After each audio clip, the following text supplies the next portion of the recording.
Hello students, welcome to our next lecture of bookkeeping and accountancy. Today we will learn format of final account. In last lecture we have seen that final account consists two accounts and one statement. Last lecture में हम लोगों ने देखा था कि final account में दो account involve होते हैं और एक स्टेटमेंट इन्वॉल्व होती है। दो अकाउंट कौन कौन से? एक होता है ट्रेडिंग अकाउंट, सेकंड होता है प्रॉफिट एंड लॉस अकाउंट और एक स्टेटमेंट होती है called as a balance sheet. म्हणजे फायनल अकाउंट एकूण तीन अकाउंट आपण तयार करतो, त्यापैकी दोन अकाउंट म्हटले जातात आणि एक काय म्हटलं जातं स्टेटमेंट। कोणकोणते? तर एक ट्रेडिंग अकाउंट आपल्याला तयार करावं लागतं, एक प्रॉफिट एंड लॉस अकाउंट तयार करावं लागतं आणि फायनली बॅलन्स शीट तयार करावं लागतं। बॅलन्स शीटला स्टेटमेंट म्हटलं जातं, अकाउंट म्हटलं जात नाही। Okay, so final account consist of three two account and one statement, that is trading account, profit and loss account and balance sheet. तर आज आपण ट्रेडिंग अकाउंट मध्ये काय काय रेकॉर्ड केलं जातं, कशा प्रकारे रेकॉर्ड केलं जातं, प्रॉफिट एंड लॉस मध्ये काय रेकॉर्ड केलं जातं, कशा प्रकारे रेकॉर्ड केलं जातं and what is to be recorded in balance sheet. Okay, all we are going to learn today. ये सब हम आज पढ़ेंगे। तो स्टार्ट करते हैं ट्रेडिंग अकाउंट से। Trading account is divided into part, one is debit side, other is credit side. Trading account दो पार्ट में डिवाइड हुआ है या दो साइड में डिवाइड हुआ है, एक है डेबिट साइड और दूसरा है क्रेडिट साइड। अभी ट्रेडिंग अकाउंट के लिए हेडिंग किस तरह से देना है? You have to write on the top of the account trading account for the year ended 31st March 2021. आता या ठिकाणी मी ईयर काय घेतलेला आहे 31st मार्च 2021। तुम्हाला क्वेश्चन मध्ये जे ईयर दिलं असेल ते तुम्हाला तिथे लिहायचं आहे। आपको कौन सा भी ईयर दिया जा सकता है। अभी कॉलम कौन कौन से रहेंगे? डेबिट साइड में रहेगा पर्टिकुलर अमाउंट। यहाँ पे देखो अमाउंट के कितने कॉलम है? दो कॉलम है। इसे कहा जाएगा inner column of amount and इसे कहा जाएगा outer column of amount. And credit side particular amount या ठिकाणी देखील अमाउंटचे किती कॉलम असणार आहे? दोन कॉलम। हा जो पहिला कॉलम आहे अमाउंटचा त्याला म्हटलं जाईल इनर कॉलम ऑफ अमाउंट आणि जो सेकंड कॉलम आहे त्याला म्हटलं जाईल outer column of amount. Okay, so what are the column of trading account? Particular amount, particulars amount।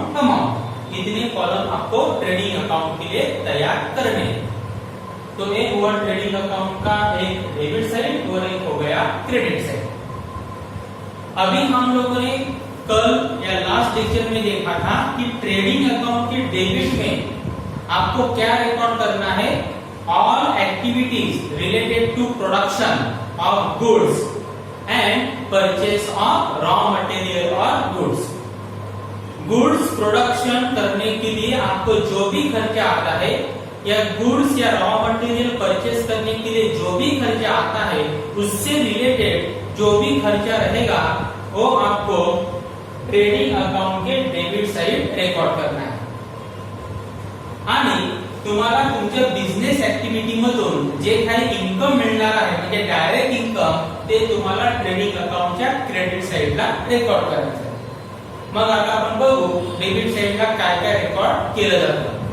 First you have to record opening stock.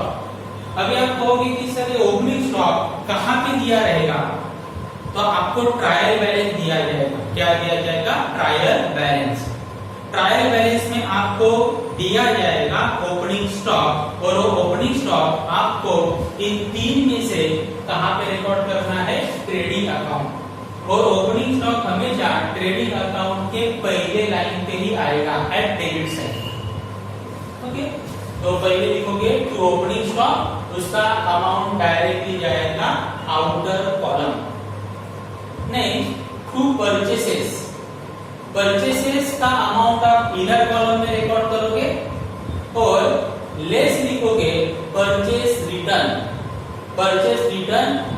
क्या करना है, माइनस, मतलब परचेस का जो भी अमाउंट रहेगा उसमें से परचेस रिटर्न माइनस करोगे, आउटर में उसका टोटल लिखोगे, इसे कहा जाएगा नेट परचेसेस.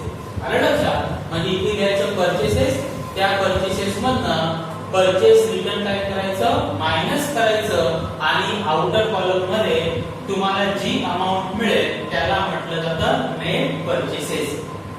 परचेस रिटर्न को दूसरा नाम है रिटर्न आउटवर्ड. परचेस रिटर्न को दूसरा नाम क्या है, रिटर्न आउटवर्ड. इसका मतलब क्या है कि हम लोगों ने रॉ मटेरियल परचेस किया, लेकिन कुछ कारण हम लोगों ने उसमें से कुछ रॉ मटेरियल वापस किया. बऱ्याच वेळा आपण एखादी वस्तू परचेस करतो आणि जर आपल्याला ती वस्तू आवडली नाही किंवा त्या वस्तूची क्वालिटी खराब असेल तर ते आपण रिटर्न करतो. म्हणजेच काय केलं आपण परचेस केलं आणि रिटर्न केलं, म्हणजे परचेस रिटर्न. तो इस तरह का अगर गुड्स रिटर्न किया जाता है तो परचेसेस में क्या किया जाएगा, माइनस करना है. नेक्स्ट आपको यहाँ पे रिकॉर्ड होता है टू फैक्ट्री एक्सपेंसेस. अगर आपको फैक्ट्री एक्सपेंसेस दिया गया है तो वो भी कहाँ पे रिकॉर्ड होगा, ट्रेडिंग अकाउंट. क्यों? क्योंकि प्रोडक्शन का काम कहाँ पे किया जाता है, फॅक्टरी में किया जाता है. आलं लक्षात? म्हणजे ऍक्च्युअल गुड्सचं जे प्रोडक्शन असतं, प्रोडक्शन ज्या ठिकाणी केलं जातं ते कशामध्ये केलं जातं, फॅक्टरीमध्ये केलं जातं. आणि म्हणून जर तुम्हाला फॅक्टरी एक्सपेन्सेस दिलं असेल तर ते कुठे रेकॉर्ड करायचं, ट्रेडिंग अकाउंट. वेजेस, वेजेस किसको दिया जाएगा, वर्कर को. And worker are those who actually involved in production process. Worker म्हणजे असे एम्प्लॉई असतात, अशी लोक असतात जे ऍक्च्युअली प्रोडक्शन मध्ये इन्व्हॉल्व असतात आणि त्यांना जो पगार दिला जातो त्याला काय म्हटलं जातं, wages. So wages is related to worker and workers are actually involve in production process and therefore wages to be recorded under trading account. हे जे सर्व आहेत ते आहेत डायरेक्ट एक्सपेन्सेस. आपण ट्रेडिंग अकाउंटच्या डेबिटला जे काही रेकॉर्ड करतो त्याला म्हटलं जातात direct expenses. Expenses directly related to production, ते प्रोडक्शनशी डायरेक्टली रिलेटेड असतात, त्याला डायरेक्ट एक्सपेन्सेस असं देखील म्हटलं जातं. ओके, तो ये सारे क्या है, डायरेक्ट एक्सपेंसेस. एड आउटस्टैंडिंग, इसके बारे में मैं आपको बाद में बताऊंगा कि ये आउटस्टैंडिंग यहाँ पे ऐड क्यों किया है, लेकिन आपको याद रखना है कि वेजेस कहाँ पे रिकॉर्ड करना है, ट्रेडिंग अकाउंट में रिकॉर्ड करना है. नहीं, फ्रेट, फ्रेट कैरेज और कैरेज इनवर्ड. फ्रेट, कैरेज और कैरेज इनवर्ड, ये आपको तीनों में से एक दिया जाएगा. आपको कहां पे रिकॉर्ड करना है, ट्रेडिंग अकाउंट. इसका मतलब होता है transportation cost while purchasing raw material. म्हणजे जेव्हा तुम्ही रॉ मटेरियल परचेस करता, रॉ मटेरियल परचेस करण्यासाठी जो काही तुम्हाला ट्रान्सपोर्टचा खर्च आलेला आहे त्याला म्हटलं जातं फ्रेट किंवा त्याला म्हटलं जातं कॅरेज और it can be called as a carriage inward. Okay, तो फ्रेट, कैरेज और कैरेज इनवर्ड इसका मतलब होता है transportation cost while purchasing raw material. तो ये रॉ मटेरियल परचेस से रिलेटेड खर्चा है, इसीलिए कहां पे रिकॉर्ड करोगे, ट्रेडिंग अकाउंट. ये भी आपका डायरेक्ट एक्सपेंसेस है. नेक्स्ट, कोल, गॅस, फ्युएल एटसेट्रा. आता सांगा कोल आहे, गॅस आहे, फ्युएल आहे, ते कुठे वापरलं जाणार, ऑफिस मध्ये वापरलं जाईल का प्रोडक्शन प्रोसेस मध्ये वापरलं जाईल, प्रोडक्शन प्रोसेस मध्ये. म्हणजे हे डायरेक्टली प्रोडक्शन से रिलेटेड आहे. ये डायरेक्टली किससे रिलेटेड खर्चा है, प्रोडक्शन से रिलेटेड खर्चा है. कोल रहेगा, गैस रहेगा, पेट्रोल रहेगा, डीजल रहेगा, ये मशीनरी से रिलेटेड है, प्रोडक्शन से रिलेटेड है and therefore to be recorded under trading account at debit side. To royalties. आता रॉयल्टीज म्हणजे काय, की जेव्हा आपण एखादं पेटेंटेड गुड्स असेल आणि त्याचं जर प्रोडक्शन करत असतील तर ज्याच्याकडे पेटंट आहे त्याला आपण काही फीस देतो, त्याला म्हटलं जातं रॉयल्टीज. मतलब अगर मैं किसी चीज का प्रोडक्शन करता हूँ, फॉर एग्जांपल अगर मैं किसी चॉकलेट का प्रोडक्शन कर रहा हूँ लेकिन उस चॉकलेट का पेटेंट किसी दूसरे कंपनी का है, तो इसका मतलब हम लोगों ने उस कंपनी से लाइसेंस लिया है उस चॉकलेट का प्रोडक्शन करने के लिए, लेकिन पेटेंट तो दूसरे कंपनी का है, हम प्रोडक्शन कर रहे हैं अपने नाम पे, तो हम उस कंपनी को जो भी फीस देंगे उसे क्या कहा जाएगा? रॉयल्टी। तो जितना हम प्रोडक्शन करेंगे उतना फीस ज्यादा देना पड़ेगा, जितना रॉयल्टी ज्यादा देना पड़ेगा। It means royalty is directly related with production. ये किससे रिलेटेड है? प्रोडक्शन।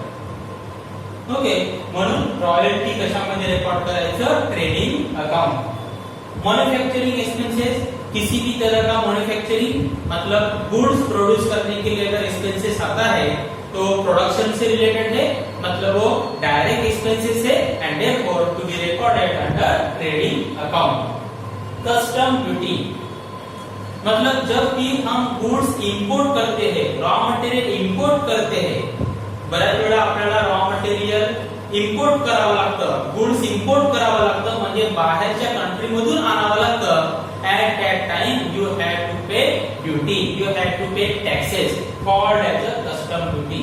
मग तुम्हाला काही टैक्सेस पेड करावे लागतात और उन टैक्सेस को कहा जाएगा कस्टम ड्यूटी, मतलब टैक्सेस।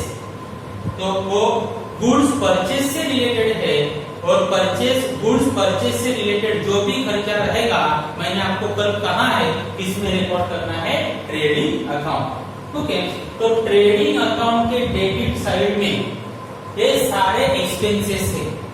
ट्रेडिंग अकाउंटच्या डेबिट साइडला हे सर्व काय आहे? एक्सपेन्सेस। आणि हे कोणते एक्सपेन्सेस आहे? Direct expenses. ट्रेडिंग अकाउंट के डेबिट में जितने भी एक्सपेंसेस बताए गए हैं वो सब डायरेक्ट एक्सपेंसेस है, मतलब ये सारे एक्सपेंसेस प्रोडक्शन से रिलेटेड है, या तो प्रोडक्शन से रिलेटेड है या तो गुड्स परचेज करने से रिलेटेड है, रॉ मटेरियल परचेज करने से रिलेटेड है। इन सबको क्या कहा जाएगा? Direct expenses. So direct expenses to be recorded at debit side of trading account. Gross profit के बारे में मैं बाद में बताऊंगा। नाउ क्रेडिट साइड, आता क्रेडिट साइड बघा, इथे पहिल्यांदा तुम्हाला रेकॉर्ड करायचं आहे सेल्स। क्रेडिट साइडला आपण इन्कम रेकॉर्ड करतो आणि गुड्स आउटवर्ड म्हणजे आपल्याला जे काही डायरेक्ट इन्कम झालेलं आहे ते रेकॉर्ड करायचं असतं, आणि गुड्स आउटवर्ड म्हणजे आपल्या बिझनेस मधनं जर गुड्स गेलो असेल then you have to record at credit side of trading account. तो यहाँ पे पहले हम रिकॉर्ड करेंगे बाय सेल्स। सेल्स एक ही इनकम ऐसा है जो है डायरेक्ट इन्कम, एकच इन्कम डायरेक्ट इन्कम आहे ते म्हणजे सेल्स। म्हणजे आपण जे काही गुड्स तयार केलेला आहे आणि जे गुड्स विकून आपल्याला जे काही इन्कम मिळतं ते आहे तुमचं डायरेक्ट इन्कम। तो यहाँ पे आप रिकॉर्ड करोगे सेल्स, इनर कॉलम में रिकॉर्ड करोगे और माइनस करोगे सेल्स रिटर्न। मतलब हम लोगों ने गुड्स बेचा लेकिन कस्टमर ने उसमें से कुछ गुड्स रिटर्न किया तो उसे कहा जाएगा सेल्स रिटर्न। आणि त्याला दुसरं काय नाव दिलं जातं? रिटर्न इनवर्ड, म्हणजे सेल्स रिटर्न आणि return inward one and the same. अगर आपको ये दिया गया है तो सेल्स में से क्या करोगे? माइनस, यहाँ पे आपको जो अमाउंट मिलेगी उसे कहा जाएगा नेट सेल्स। इथे जी अमाउंट तुम्हाला मिळेल माइनस केल्यानंतर त्याला म्हटलं जातं net sales. Next, by drawing goods. अगर कोई भी ओनर मतलब प्रोप्राइटर अपने बिजनेस से गुड्स विड्रॉ करता है फॉर देयर पर्सनल यूज, तब हम उसे क्या कहते हैं? ड्रॉइंग। लेकिन अगर गुड्स विड्रॉ किया है तो that is also called as a drawing. तो वो आपको यहाँ पे भी क्या करना है? रिकॉर्ड करना है ट्रेडिंग अकाउंट के क्रेडिट साइड। ते तुम्हाला ट्रेडिंग अकाउंटच्या क्रेडिट साइडला काय करायचं आहे? रेकॉर्ड। म्हणजे ट्रेडिंग अकाउंटच्या क्रेडिट साइडला दोन गोष्टी रेकॉर्ड करायच्या असतात, एक म्हणजे डायरेक्ट इन्कम, आणि डायरेक्ट इन्कम म्हणजे काय आहे? तुमचं sales, and second outward of goods. किसी भी कारण अगर गुड्स कंपनी से बाहर गया है तो भी आपको ट्रेडिंग अकाउंट के क्रेडिट साइड में रिकॉर्ड करना है। तो ड्रॉइंग मतलब गुड्स कंपनी के बाहर गया, कंपनी से चला गया, and therefore drawing of goods to be recorded at credit side of trading account. Next, buy goods distributed as free sample. Buy goods distributed as free sample.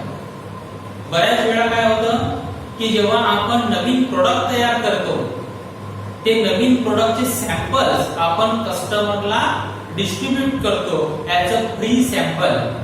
म्हणजे ते जे आपण प्रोडक्ट तयार केलेलं आहे ते कस्टमरला आपण वापरण्यासाठी देतो की कस्टमरचं त्याच्यावरचं मत काय आहे, कस्टमरला ते आवडतं का आवडत नाही ते बघण्यासाठी आपण त्याला फ्री मध्ये वापरण्यासाठी देतो. त्याला म्हटलं जातं फ्री सॅम्पल. ओके, तो ये एक तरह का एडवर्टाइजिंग होता है. तो यहाँ से भी अपने कंपनी से गुड्स बाहर चला जाता है और वो भी कहाँ पे रिकॉर्ड करना है, ट्रेडिंग अकाउंट के क्रेडिट साइड में. Goods distributed as a free sample. It is one technique of advertisement. Next, by goods destroyed by fire. अगर किसी भी कारण गुड्स डिस्ट्रॉय हो गया, जैसे कि कंपनी में आग लगा, हम लोगों ने गुड्स रखा था गोडाउन में, जल गया, गुड्स डैमेज हो गया, मतलब गुड्स तो गया ना, बराबर है. तो वो भी कहाँ पे रिकॉर्ड किया जाएगा, goods destroy by fire, trading account credit side. हे देखील आपल्याला ट्रेडिंग अकाउंटच्या क्रेडिट साइडला रेकॉर्ड करायचं. And next, by closing stock. आणि शेवटी तुम्हाला काय रेकॉर्ड करायचं आहे, closing stock. It will be given in adjustment. हे देखील तुम्हाला ट्रेडिंग अकाउंटच्या क्रेडिट साइडला रेकॉर्ड करायचं. ओके, तो ट्रेडिंग अकाउंट के डेबिट साइड में क्या रिकॉर्ड किया जाएगा, डायरेक्ट एक्सपेंसेस. डायरेक्ट एक्सपेंसेस मतलब expenses related to production and expenses related to purchase of raw material और purchase of goods called as a direct expenses. And what to be recorded at credit side? At credit side, you have to record direct income and outward of goods. Credit side ला तुम्हाला काय record करायचं आहे, direct income. Direct income म्हणजे काय, sales. आणि outward of goods म्हणजे कोणत्याही कारणाने जर गुड्स गेलो असेल तर ते तुम्हाला ट्रेडिंग अकाउंटच्या क्रेडिट साइडला रेकॉर्ड करायचं. अभी सब रिकॉर्ड करने के बाद जो भी मैंने ब्लू पेन से लिखा है उतना रिकॉर्ड करने के बाद आप दोनों का टोटल करोगे, डेबिट साइड और क्रेडिट साइड. दोनों साइड का टोटल आपको देखना है, कौन सी टोटल ज्यादा है वो आपको देखनी है. अगर क्रेडिट साइड की टोटल ज्यादा आती है, अगर क्रेडिट की टोटल ज्यादा आती है, इसका मतलब आपका डायरेक्ट इन्कम ज्यादा है. कारण की आपण क्रेडिटला काय रेकॉर्ड केलं, इन्कम. आणि जर क्रेडिटची टोटल जास्त आली म्हणजे तुमचं इन्कम काय आहे, जास्त, आणि तुमचे एक्सपेन्सेस काय आहेत, कमी. मग तुमचं इथे काय येणार, टू ग्रॉस प्रॉफिट. म्हणजे तुम्हाला काय झालेलं आहे, profit. Because your direct income is more and your direct expenses are less. Credit side जास्त म्हणजे इन्कम जास्त आणि एक्सपेन्सेस कमी म्हणजे तुम्हाला काय झालं, प्रॉफिट. तो आप यहाँ पे रिकॉर्ड करोगे ग्रॉस प्रॉफिट. जब आपको होगा ग्रॉस प्रॉफिट, फिर ग्रॉस लॉस होगा क्या, नहीं, प्रॉफिट. दोनों में से एक ही आएगा, एक तो प्रॉफिट आएगा या तो लॉस आएगा. क्रेडिट साइड अगर ज्यादा है तो ग्रॉस प्रॉफिट. अगर आपका डेबिट साइड ज्यादा है, इसका मतलब आपका डायरेक्ट एक्सपेंसेस ज्यादा है और डायरेक्ट इनकम कम, एक्सपेंसेस ज्यादा, इनकम कम, इसका मतलब आपको क्या हुआ है, लॉस. बरोबर की नाही. म्हणजे जर डेबिट साइड जास्त आली म्हणजे तुमचे एक्सपेन्सेस जास्त आहे आणि एक्सपेन्सेस जास्त आहे म्हणजे तुमचे इन्कम कमी आहे. म्हणजे डेबिट साइड जर जास्त आली तर तुम्हाला काय होणार आहे, लॉस. दोनों में से एक ही आएगा. अगर क्रेडिट ज्यादा आता है तो यहाँ पे आएगा ग्रॉस प्रॉफिट. अगर डेबिट साइड का टोटल ज्यादा आता है तो यहाँ पे आएगा ग्रॉस लॉस. जो भी डिफरेंस है यहाँ पे रिकॉर्ड करो. ओके, तो इस तरह से हमें ट्रेडिंग अकाउंट तैयार करना है. ट्रेडिंग अकाउंट तैयार करने से हमें क्या पता चलता है, अमाउंट ऑफ ग्रॉस प्रॉफिट और अमाउंट ऑफ ग्रॉस लॉस. म्हणजे आपल्याला ग्रॉस प्रॉफिट किती झालाय, आपल्याला ग्रॉस लॉस किती झालाय हे आपल्याला कोणत्या अकाउंट मधून कळतं, ट्रेडिंग अकाउंट. चलो, अभी ट्रेडिंग अकाउंट हो गया. ट्रेडिंग अकाउंट पूर्ण झाल्यानंतर नेक्स्ट अकाउंट आपल्याला तयार करावं लागतं, that is profit and loss account. See, you have to give heading in this way: profit and loss account for the year ended 31st March 2021. इस तरह से आपको हेडिंग देना है. Same column particulars amount particulars amount याचे column देखिए काय असणार आहे, सारखेच असणार आहे.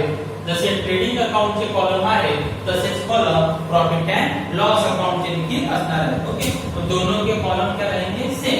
ट्रेडिंग अकाउंट के column and profit and loss account के कॉलम क्या रहेंगे, सेम रहेंगे. अभी देखिए profit and loss account. Profit and loss account के डेबिट साइड में आपको रिकॉर्ड करना होता है indirect expenses and credit side में आपको रिकॉर्ड करना होता है indirect income. Profit and loss च्या डेबिट साइडला आपण काय रेकॉर्ड करतो, इनडायरेक्ट एक्सपेंसेस, आणि क्रेडिट साइडला काय रेकॉर्ड करतो, indirect income. So expenses to be recorded at debit side and incomes to be recorded at credit side. अभी देखो यहाँ पे मैंने पहले लिखा है ग्रॉस लॉस और यहाँ पे ग्रॉस प्रॉफिट. अगर यहाँ पे ग्रॉस प्रॉफिट है वो डेबिट साइड में है, हमारा प्रॉफिट है वो प्रॉफिट एंड लॉस में कहाँ पे जाएगा, क्रेडिट साइड. ग्रॉस प्रॉफिट, तो यहाँ का ग्रॉस प्रॉफिट जाएगा प्रॉफिट एंड लॉस के क्रेडिट साइड में पहले रहेंगे. आणि जर ग्रॉस लॉस झाला असेल, ग्रॉस लॉस कुठे आहे, क्रेडिट साइडला आहे, ट्रेडिंग अकाउंटच्या क्रेडिटला आहे. आणि जेव्हा तुम्ही प्रॉफिट अँड लॉसला ट्रान्सफर करणार, कुठे रेकॉर्ड करणार, डेबिट साइडला. कारण की डेबिट साइडला काय रेकॉर्ड करायचे असतात, expenses and losses. And what to be recorded at credit side, income and gain. Profit is your gain, profit is your gain, and therefore gross profit to be recorded at credit side and gross loss to be recorded at debit side. Now, debit side of profit and loss account. Here salaries, salaries मतलब जो लोग office में काम करते हैं, accountant रहेगा, clerk रहेगा, manager रहेगा, उनको जो पगार दिया जाता है called as a salaries. यहाँ पे रिकॉर्ड करोगे. इंश्योरेंस रिकॉर्ड करोगे. अगर आपको प्रीपेड दिया है, prepaid means paid in advance, तो वो माइनस किया जाएगा. इसका एक किस तरह से करना है वो मैं आपको बाद में बताऊंगा. तो printing and stationery, printing and stationery office related आहे, प्रोडक्शनचा काही संबंध नाही. ते प्रॉफिट अँड लॉस मध्ये postage and telegram to be recorded under profit and loss account. Rent paid, देखो रेंट पेड भी हो सकता है, रिसीव्ड भी हो सकता है. हमें यहाँ पे अगर रेंट पेड है तो कहाँ पे रिकॉर्ड करना है, profit and loss account debit side. Discount allowed, discount allowed is our loss. आपण जे डिस्काउंट अलाउड करतो तो आपला लॉस असतो, म्हणून तो कुठे रेकॉर्ड करायचा, profit and loss account debit side. Interest paid debit side, to commission debit side, to advertising expenses, depreciation on asset. अगर किसी भी असेट का डेप्रिसिएशन दिया है वो भी प्रॉफिट एंड लॉस के डेबिट साइड में रिकॉर्ड करना है. अभी ट्रैवलिंग एक्सपेंसेस मतलब क्या, जो सेल्समैन रहते हैं वो सेल्समैन क्या करते हैं, अपने जो गुड्स है वो बेचने के लिए ट्रैवल करते हैं, और सेल्समैन को उस ट्रैवलिंग के लिए जो भी पैसा दिया जाता है उसे कहा जाएगा ट्रैवलिंग एक्सपेंसेस. या हमारे कंपनी का, हमारे बिजनेस का कोई काम है, उसके लिए हम लोगों ने हमारे एम्प्लॉय को टैक्सी का भाड़ा दिया, रेलवे का भाड़ा दिया, तो उसे क्या कहा जाएगा, travelling expenses. So it is related with office and therefore indirect expenses. Audit fees, audit fees हे देखील तुम्हाला प्रॉफिट अँड लॉस अकाउंटच्या डेबिट साइडला रेकॉर्ड करायचा आहे. Audit fees is related with office. Audit fees कोणाशी रिलेटेड असते, ऑफिसची, प्रोडक्शनची नाही. मग ऑडिट फीज म्हणजे काय, म्हणजे जेव्हा आपले अकाउंट कंप्लीट होतात, आपण तयार केलेले अकाउंट एकदम करेक्ट आहे, बरोबर आहे, लीगली आहे, हे सर्टिफाय करण्यासाठी आपले जे अकाउंट आहे ते अकाउंट एक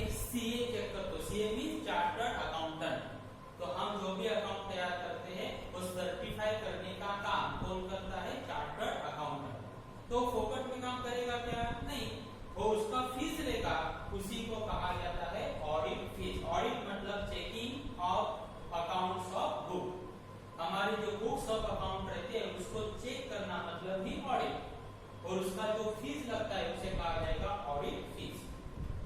बँक चार्जेस, आपण बँकेच्या वेगवेगळ्या प्रकारच्या सर्व्हिसेस वापरतो आणि त्या सर्व्हिसेससाठी बँक आपल्याकडनं पैसे घेते, त्याला म्हटलं जातं bank charges. Packing expenses also to be recorded under profit and loss account. Next, to RBDD account, reserve for bad and doubtful debt account. ये आपको याद रखना है। इसका मतलब क्या होता है, जैसे जैसे क्वेश्चन आते जाएंगे मैं आपको एक्सप्लेन करूंगा। देखो क्या करना है, टू आरबीडीडी अकाउंट इस तरह से लिखना है, बाद में लिखना है bad debt old add bad debt new add RDD new. RDD means reserve for doubtful debt. Bad debt का मतलब क्या, डेटर से हमें पैसा आने वाला है, लेकिन अगर हमें पता चला कि वो डेटर पैसा नहीं देगा तब उसे कहा जाता है बैड डेट। बैड डेट हमारे लिए इनडायरेक्ट लॉस है। बैड डेट आपल्यासाठी काय आहे, इनडायरेक्ट लॉस। आणि इनडायरेक्ट एक्सपेन्सेस आणि लॉसेस कुठे रिपोर्ट करायचे, प्रॉफिट अँड लॉस अकाउंटच्या डेबिट साइडला। Add RDD new less RDD old, तो आपको क्या याद रखना है, bad debt add bad debt new add RDD new less RDD old. ये कैलकुलेशन आपको याद रखना है, यहाँ पे इसका टोटल करके आउटर में टोटल। टू इलेक्ट्रिसिटी बिल, अगर इलेक्ट्रिसिटी बिल आपको दिया गया है वो भी आपको प्रॉफिट एंड लॉस में रिकॉर्ड करना है। कैरेज आउटवर्ड, कैरेज आउटवर्ड का मतलब क्या है, कैरेज का मतलब होता है ट्रांसपोर्टेशन कॉस्ट, लेकिन कैरेज दो टाइप के हो सकते हैं। जैसे यहाँ पे था कैरेज इनवर्ड, यहाँ पे दिया है कैरेज आउटवर्ड। गुड्स बेचने के लिए ट्रांसपोर्ट का जो भी खर्चा आता है उसे कहा जाता है कैरेज आउटवर्ड। आणि कॅरेज इनवर्ड म्हणजे काय, गुड्स परचेस करण्यासाठी आलेला ट्रान्सपोर्टचा खर्च आणि गुड्स विकण्यासाठी जो ट्रान्सपोर्टचा खर्च येतो त्याला म्हटलं जातं carriage outward. So carrying outward is your selling and distribution expenses. It means indirect expenses and therefore to be recorded under profit and loss account. Okay, तो देखो प्रॉफिट एंड लॉस में आपको क्या क्या रिकॉर्ड करना है, salary, insurance, printing and stationery, क्योंकि आपका अगर बिजनेस है तो आपको स्टेशनरी लगेगी, प्रिंटिंग का भी खर्च आएगा, पोस्टेज एंड टेलीग्राम का खर्च आएगा, रेंट अगर दिया है तो डिस्काउंट, इंटरेस्ट, इंटरेस्ट मतलब आप लोगों ने अगर बैंक से कर्जा लिया है या किसी पर्सन से कर्जा लिया है तो उसको इंटरेस्ट देना पड़ेगा, वो इंटरेस्ट। कमीशन मतलब आप सेल्समैन को कमीशन दे सकते हो, उसको कह सकते हो कि अगर आपने इतना गुड्स बेच के दिया तो हम आपको इतना कमिशन देंगे। म्हणजे कमिशन पण आपल्यासाठी काय आहे, एक्सपेन्सेस आहे। कमिशन रिसीव्ड पण असू शकतं आणि कमिशन पेड पण असू शकतं। एडवर्टाइजिंग ये भी हमारे लिए एक्सपेंसेस है। Depreciation, travelling expenses, audit fees, bank charges, packing expenses, bad debt, electricity bill and carriage outward, ये सब आपको डेबिट साइड में रिकॉर्ड करना है। And what to record at credit side, credit साइडला तुम्हाला काय रिकॉर्ड करायचं आहे, इनडायरेक्ट इनकम। क्रेडिट साइड में क्या रिकॉर्ड करना है, इनडायरेक्ट इनकम, मतलब ऐसा इनकम जो आपके बिजनेस से, जो मेन एक्टिविटी है उससे रिलेटेड नहीं है। बिजनेस का मेन एक्टिविटी क्या है, गुड्स बेचना, तैयार करना है और उसको बेचना है, उसे कहा जाएगा डायरेक्ट इनकम और वो होता है सेल्स। लेकिन उसके अलावा अगर आपको कुछ इनकम आता है उसे कहा जाएगा इनडायरेक्ट इनकम। तो त्यामध्ये काय केला, rent received, interest received, discount received, commission received. Okay, तो ये जो चार दिए गए हैं वो क्या है, आपके इनडायरेक्ट इनकम। चलो, तो अभी हम प्रॉफिट एंड लॉस अकाउंट इस तरह से रिकॉर्ड करेंगे। सिमिलरली उसका टोटल किया जाएगा, कौन से साइड का टोटल ज्यादा है आपको देखना है। अगर क्रेडिट साइड का टोटल ज्यादा आता है इसका मतलब आपका इनडायरेक्ट इनकम ज्यादा है, क्योंकि क्रेडिट में हम लोगों ने क्या रिकॉर्ड किए हैं, इनकम। तो आपको मिलेगा नेट प्रॉफिट. पुन्हा दोघांपैकी एकच येईल, एक तर नेट लॉस येईल किंवा नेट प्रॉफिट येईल. दोन्ही एकत्र येतील का? येणार नाही. दोघांपैकी एकच पॉसिबल आहे. म्हणजे जर क्रेडिट साइड जास्त असली म्हणजे तुमचं इन्कम जास्त आहे, इन्कम जास्त आहे म्हणजे तुमचे एक्सपेन्सेस कमी आहेत म्हणजे तुम्हाला काय झाला? प्रॉफिट. मग त्याला नाव द्यायचं नेट प्रॉफिट. लेकिन अगर आपका डेबिट साइड ज्यादा है, इसका मतलब आपके एक्सपेंसेस ज्यादा है और इनकम कम है, इसका मतलब आपको क्या हुआ? लॉस. तो यहाँ पे आएगा नेट लॉस. तो नेट प्रॉफिट आ सकता है या नेट लॉस आ सकता है, दोनों में से एक पॉसिबल. आलं लक्षात? म्हणजे अशा प्रकारे तुम्हाला काय तयार करायचं आहे? Profit and loss account. Profit and loss account से हमें एक्चुअल प्रॉफिट का अमाउंट पता चलता है. ट्रेडिंग अकाउंट से एक्चुअल प्रॉफिट पता चलता है क्या? फाइनल प्रॉफिट पता चलता है क्या? नहीं. ट्रेडिंग अकाउंट मधून आपल्याला फायनल प्रॉफिट समजत नाही. आपल्याला ग्रॉस प्रॉफिट किंवा ग्रॉस लॉस समजतो, फायनल नाही. फाइनल कधी समजतं? After preparing profit and loss account. जब हम प्रॉफिट एंड लॉस अकाउंट तैयार करते हैं तभी हमें फाइनल प्रॉफिट एंड लॉस पता चलता है. नेट प्रॉफिट, नेट लॉस, ये हो गया आपका फाइनल. ये क्या हो गया? फाइनल. चलो, ट्रेडिंग अकाउंट हो गया, प्रॉफिट एंड लॉस अकाउंट हो गया. फाइनली हम तैयार करेंगे बैलेंस शीट. बैलेंस शीट एक स्टेटमेंट है जिससे हमें पता चलता है financial position of the business. Balance sheet मधून आपल्याला काय समजतं? Financial position of the business. तो देखते हैं बैलेंस शीट का फॉर्मेट किस तरह से रहेगा. इसे कॉलम देखो. पहला कॉलम है liability, amount, amount, assets, amount, amount. Balance sheet में पर्टिकुलर्स नहीं लिखा जाएगा तो क्या लिखा जाएगा? Liabilities, liabilities, amount, amount, assets, amount, amount. Left hand side में लिखना है लायबिलिटीज, राइट हैंड साइड में लिखना है असेट्स. लायबिलिटीज मतलब amount payable and asset means property of the business. बघा इथे काय काय रेकॉर्ड करायचं. First you have to record capital in inner column. हमेशा जो भी कैपिटल दिया जाएगा वो आपको बैलेंस शीट के लायबिलिटी साइड में इनर कॉलम में रिकॉर्ड करना है. कहां पे रिकॉर्ड करना है? Inner column. Add net profit. अगर आपको यहाँ पे नेट प्रॉफिट आया है वो नेट प्रॉफिट आपको क्या करना है? ऐड करना है. अगर आपको लॉस हुआ है नेट लॉस, तो नेट लॉस क्या करोगे? नेट. दोनों में से एक पॉसिबल है. ते दोन्ही एकत्र येतील का? नाही. म्हणजे समजा नेट प्रॉफिट असलं तर ऍड करा, लॉस असेल तर काय करा? लेस करा. Less drawing of cash. अगर ड्रॉइंग दिया है पैसे का ड्रॉइंग, पैसा विड्रॉ किया है तो वो भी क्या करना है? आपको माइनस करना है. तो देखो capital add net profit less net loss less drawing, आपको मिलेगा फाइनल अमाउंट ऑफ कैपिटल. या ठिकाणी तुम्हाला काय मिळेल? Final amount of capital. Next creditors.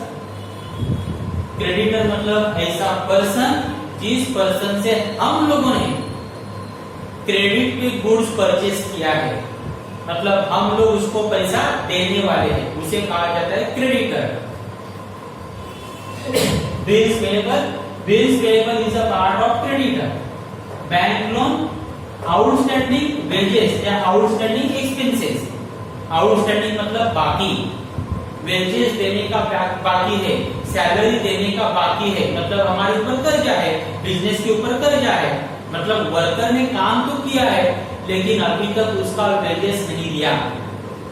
आलं लक्षात? म्हणजे वर्करनी काम केलंय परंतु अजून आपण त्याचे वेजेस दिले नाही, त्याला म्हटलं जाईल outstanding wages. Outstanding expenses, bank overdraft, ये सब कहाँ पे रिकॉर्ड किया जाएगा? Liability side of balance sheet. Next is assets. Asset में हम लोग यहाँ पे रिकॉर्ड करेंगे फर्नीचर, मशीनरी. अगर डिप्रिसिएशन किसी भी असेट का दिया है तो अमाउंट कहाँ पे रिकॉर्ड करोगे? इनर कॉलम में. ये मैं आपको बाद में बताने वाला हूँ. जहां यहाँ पे भी मैंने स्टार किया है वो मैं आपको फिर से बताने वाला हूँ। Thereafter land and building, computer, laptop, cash, bank, equipment, goodwill, patent, copyright, trademark, हे सब आपके असेट्स है। हे सर्व काय आहे तुमचे assets. Some are tangible asset and some are intangible asset. तो ये सब आपके असेट है, आप यहाँ पे रिकॉर्ड करोगे। डेटर्स म्हणजे काय? ज्या व्यक्तीला, ज्या पर्सनला आपण क्रेडिटवर गुड्स विकलेला आहे त्याला म्हटलं जातं डेटर्स, म्हणजे त्याच्याकडनं आपल्याला पैसे मिळणार आहेत। ओके, तो डेटर मतलब ऐसा पर्सन जिस पर्सन से हमें पैसा मिलने वाला है उसे कहा जाएगा डेटर। अगर उसका एडजस्टमेंट दिया है तो debtors less new bad date less new RDD, इस तरह से उसका कैलकुलेशन करना पड़ेगा, वो मैं आपको फिर से बताने वाला हूं। Prepaid insurance, prepaid means paid in advance. अगर कोई भी खर्चा आप एडवांस में पेड करते हो उसे कहा जाएगा asset.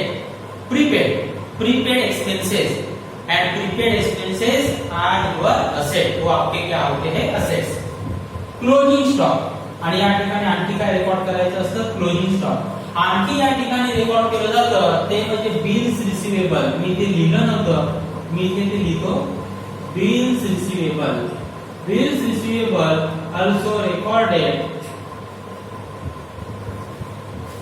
also recorded under assets.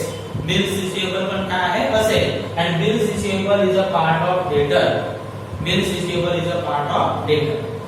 तो इस तरह से आपको लायबिलिटी साइड रिकॉर्ड करनी है, असेट साइड रिकॉर्ड करनी है, दोनों का टोटल करना है और दोनों का टोटल मस्ट बी सेम। म्हणजे तुमची जी बॅलन्स शीट आहे ती टॅली झाली पाहिजे, म्हणजे बॅलन्स शीटची असेट साइड आणि बॅलन्स शीटची लायबिलिटी साइड नेहमी काय झाली पाहिजे? टॅली झाली पाहिजे। आणि जर ती टॅली झाली नाही म्हणजे तुम्ही काहीतरी मिस्टेक केली। आणि लक्षात, म्हणजे तुमची ट्रायल जी बॅलन्स शीट आहे ती नेहमी काय झाली पाहिजे? टॅली झाली पाहिजे। पुढे बघा काय इन्फॉर्मेशन दिलंय। Star indicate depends on adjustment. जिथे ज्या ठिकाणी मी स्टार दिलेला आहे ना, स्टार म्हणजे काय इंडिकेट करतं? Depends on adjustment. जहां पे मैंने स्टार बताया है वो किससे रिलेटेड है? एडजस्टमेंट से रिलेटेड है। Adjustment means extra information given in question. हमारे ट्रायल बैलेंस के नीचे जो भी एक्स्ट्रा इंफॉर्मेशन दी जाती है उसे कहा जाता है एडजस्टमेंट। ते त्याच्याशी रिलेटेड आहे। आणि इथे सांगितलेलं आहे बघा, new bad debt, new RDD, और यहाँ पे बोला है old bad debt, old RDD. उसका मतलब क्या? तो new bad debt and new RDD मतलब गिवन इन एडजस्टमेंट। तो जो बैड डेट और जो आरडीडी एडजस्टमेंट में दिया जाता है उसे कहा जाएगा न्यू।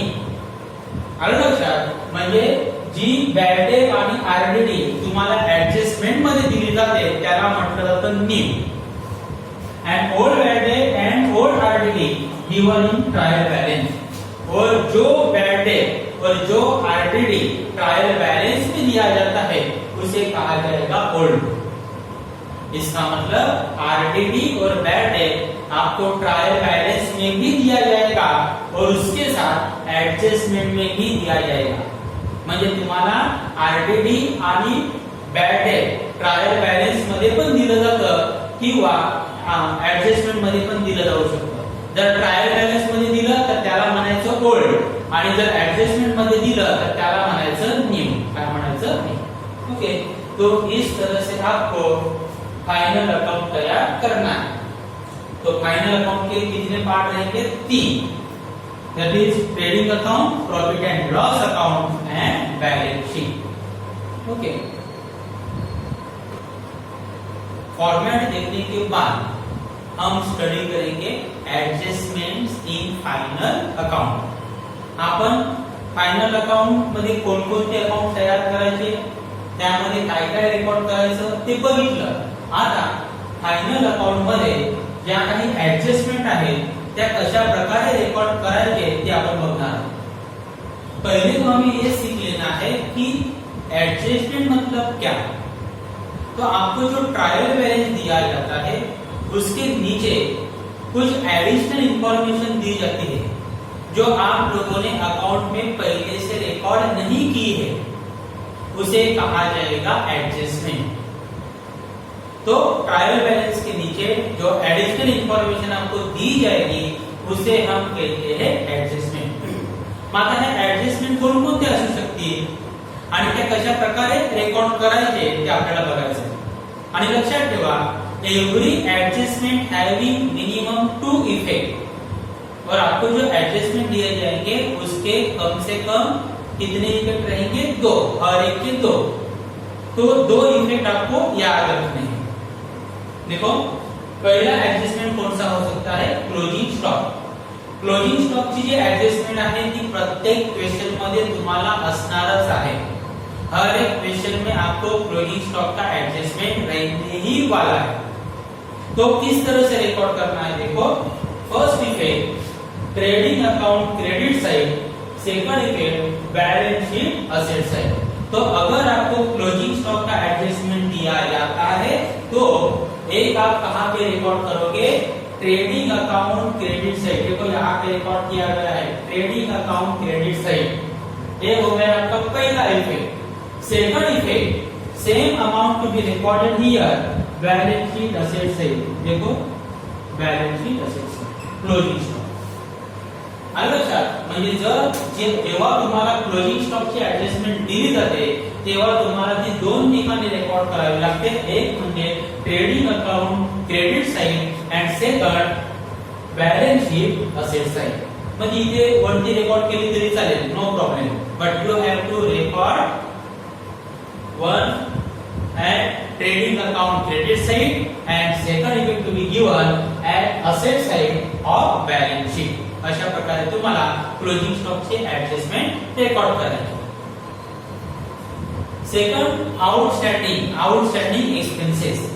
इसका मतलब क्या है कि हम लोगों ने कुछ सर्विसेज यूज तो किए हैं लेकिन उसका पैसा हम लोगों ने दिया नहीं।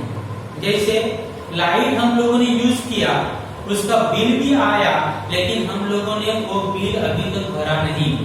म्हणजे इलेक्ट्रिसिटी वापरली परंतु आपल्याला बिल देखील आलं परंतु बिल अजून आपण ते भरलं नाही म्हणजे आपल्यावर बाकी आहे, त्याला म्हटलं जातं आउटस्टैंडिंग। ऐसे पैसे को कहा जाएगा आउटस्टैंडिंग एक्सपेंसेस, मतलब हमारे लिए वो कर्जा है। अगर आपको आउटस्टैंडिंग एक्सपेंसेस दिए जाते हैं एडजस्टमेंट में तो क्या करना है? First effect add in related expenses. जो एक्सपेंसेस आपको आउटस्टैंडिंग करके दिया गया है उसमें ऐड करना है।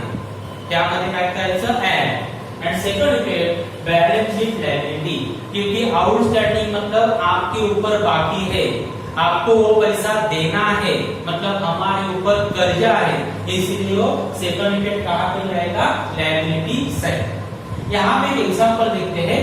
यहाँ पे मैंने लिखा है वेजेस, यहाँ पे लिखा है इनर कॉलम ऐड आउटस्टैंडिंग। मतलब ऐसा मान लो कि वर्कर है, वर्कर का टोटल वेजेस देना है 5000 लेकिन हम लोगों ने सिर्फ 3000 दिए, मतलब 2000 देना बाकी है। तो हम यहाँ पे रिकॉर्ड करेंगे 3000 और देना कितना बाकी है? 2000। तो हम यहाँ पे क्या रिकॉर्ड करेंगे? 3000 दिया है, 2000 देना बाकी है, तो टोटल हो जाएंगे 5000। आलं लक्षात? म्हणजे 3000 दिले, 2000 आउटस्टैंडिंग, म्हणजे एकूण किती? 5000, लेकिन 2000 अभी तक देना बाकी है, मतलब हमारे ऊपर कर्जा है, तो उसका सेकंड इफेक्ट आएगा यहाँ पे। देखो आउटस्टैंडिंग वेजेस, तो लायबिलिटी में हम यहाँ पे लिखेंगे 2000 आउटस्टैंडिंग वेजेस। और ये हो गया आपका। तो अगर आउटस्टैंडिंग दिया है तो क्या करोगे?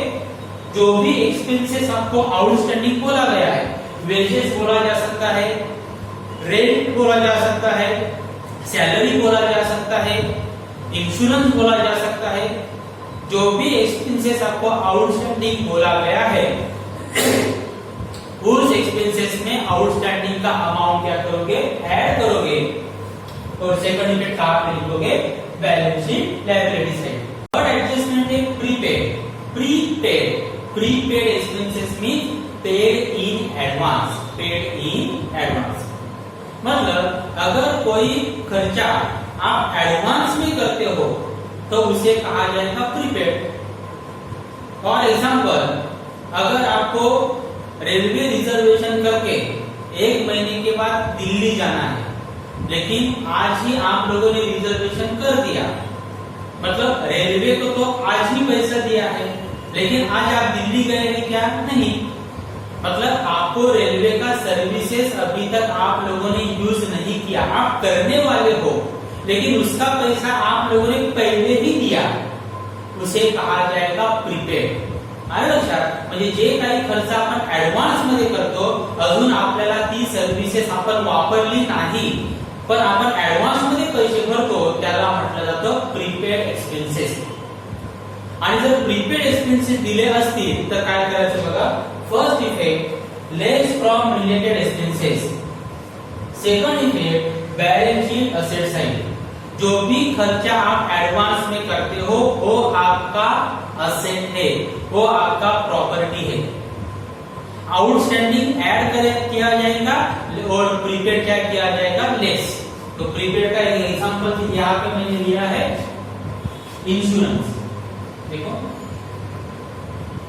इंश्योरेंस, जैसे इंश्योरेंस यहाँ पे जो अमाउंट है वो लिखोगे, और एडजस्टमेंट के प्रीपेड में जो भी अमाउंट दिया जाएगा वो क्या करोगे? लेस. अगर आपको प्रीपेड इंश्योरेंस दिया है तो वैसे प्रीपेड इंश्योरेंस हो सकता है, प्रीपेड सैलरीज हो सकता है, प्रीपेड रेंट हो सकता है, कुछ भी दिया जाएगा. तो अगर प्रीपेड दिया गया तो जो भी रिलेटेड एक्सपेंसेस है उसमें से क्या करोगे? माइनस. ये हो गया आपका पहला इफेक्ट. और जो भी प्रीपेड का अमाउंट आहे वो आपका असेट, म्हणजे जी अमाउंट तुम्ही इथे रेकॉर्ड करणार ते तुमचं काय असणार आहे? असेट असणार आहे. म्हणून तुमचं सेकंड इफेक्ट कुठे जाणार आहे? असेट साइडला. बघा या ठिकाणी मी रेकॉर्ड केलेला आहे बघा, प्रीपेड इंश्योरेंस. ओके, तो सेकंड इफेक्ट वहां पे. तो ये हो गया आपका एडजस्टमेंट नंबर 3. ये हो गया आपका एडजस्टमेंट नंबर 3. क्लोजिंग स्टॉक का है एडजस्टमेंट नंबर 1. क्लोजिंग स्टॉक का क्या है? Adjustment number 1. एंड आउटस्टैंडिंग का एडजस्टमेंट नंबर 2. इसको मैं एडजस्टमेंट नंबर 2 देता हूं. यहाँ पे आपका adjustment number 2. Adjustment number 2. Okay. Now depreciation. Depreciation म्हणजे काय? आपण जेव्हा कोणतंही असेट वापरतो तेव्हा त्याची व्हॅल्यू हळूहळू काय होते? कमी होते, आणि ती परमानेंटली कमी होते. आप कोई भी असेट यूज करो, जैसे ही आप वो असेट यूज करते हो या घर पे रख भी देते हो, तो भी उसका वैल्यू धीरे धीरे क्या होता है? कम होता है. जो भी वैल्यू उसका कम होता है उसे कहा जाता है depreciation. So gradual and permanent reduction in the value of asset is called as a depreciation. उसे कहा जाता है depreciation. And depreciation is our loss. Depreciation आपला काय आहे? लॉस आहे. मग बघा depreciation जर दिलं असेल तर काय करायचं? depreciation आपको asset का दिया जाएगा. depreciation किसका दिया जाएगा? asset. और प्रीपेड और आउटस्टैंडिंग आपको एक्सपेंसेस के लिए दिया जाएगा, और डेप्रिसिएशन आपको किसका दिया जाएगा? असेट. जैसे फर्नीचर का डेप्रिसिएशन, मशीनरी का डेप्रिसिएशन, बिल्डिंग का डेप्रिसिएशन. इन दिस बघा, first effect less from related asset. Second effect profit and loss account debit side. तो पहला क्या करना है? जो भी असेट का डेप्रिसिएशन बोला है उस असेट में से उसको माइनस करो. Second effect profit and loss के डेबिट साइड में रेकॉर्ड करो. प्रॉफिट एंड लॉस के डेबिट साइड का का? कारण की डेप्रिसिएशन आपलं इनडायरेक्ट लॉस आहे. इनडायरेक्ट का आहे? Loss. And indirect expenses and indirect losses are to be recorded at debit side of profit and loss. मग बघा इथे एग्जांपल घेतलंय. For example depreciation on machinery. तो पहले क्या करेंगे? हम मशीनरी का अमाउंट इनर कॉलम में रिकॉर्ड करेंगे. बघा मशीनरीची अमाउंट आधी आपण इनर कॉलम मध्ये रेकॉर्ड करणार, जी तुम्हाला ट्रायल बॅलन्स मध्ये दिलंय, आणि ऍडजस्टमेंट मध्ये जे डेप्रिसिएशन सांगितलंय ते इथे मायनस करणार. आपल्याला मिळणार net amount of machinery. You will get net amount of machinery. ये हो गया आपका first effect of depreciation. Second effect here to depreciation on asset. Second effect क्या आएगा? प्रॉफिट एंड लॉस अकाउंट के डेबिट साइड में, because depreciation is your indirect loss. तो इस तरह से आपको डेप्रिसिएशन रिकॉर्ड करना है. Depreciation adjustment number 4. Adjustment number 4. And next is RDD and bad date. RDD stand for reserve for doubtful debt and bad debt. Bad debt मतलब debtor से जो पैसा इरिकवरेबल है, मिलने वाला नहीं है, उसे कहा जाता है बैड डेट. बघा आरडीडी आणि बॅड डेट ऍडजस्टमेंट काय करायची. जर तुम्हाला आरडीडी आणि बॅड डेट ऍडजस्टमेंट मध्ये दिलं असेल तर पहिलं काय करायचं, किती द्यायचं डेटर में से न्यू बॅड डेट पहिले माइनस करोगे. डेटर मधून आधी न्यू बॅड डेट काय करायचे माइनस, इथे त्याची टोटल. बाद में आपको न्यू आरडीडी कैलकुलेट करना है. न्यू आरडीडी इस टोटल पे कैलकुलेट करोगे. आपका जो भी न्यू आरडीडी है ना, इस टोटल पे कैलकुलेट करोगे.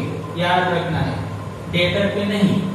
ओके, तो यहाँ पे क्या करना है, पहला डेटर में से न्यू बैड डेट माइनस करोगे, बाद में न्यू आरडीडी माइनस करोगे, आपको मिलेगा फाइनल डेटर. या ठिकाणी तुम्हाला मिळणार आहे नेट अमाउंट ऑफ डेटर. हे हो गया आपका पहिला इफेक्ट.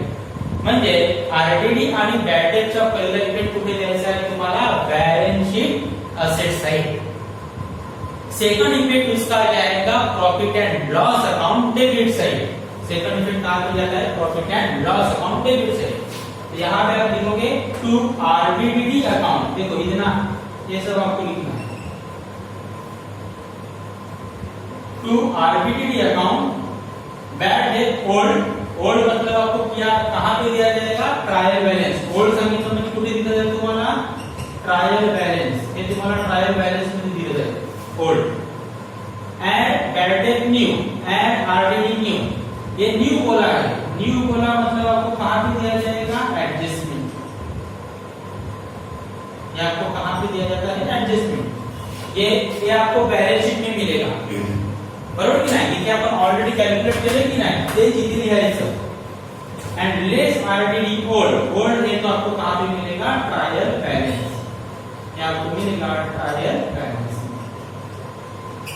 ओके, तो यहाँ का फॉर्मेट क्या रहेगा, to RBDD account reserve for bad and doubtful debt account old bad debt and new bad debt and new RDD less old RDD. आपको मिलेगा फाइनल बैड डेट. तुम्हारा क्या मिलना, फाइनल बैड डेट. तो इस तरह से आपको फाइनल अकाउंट के एडजस्टमेंट रिकॉर्ड करने. Thank you.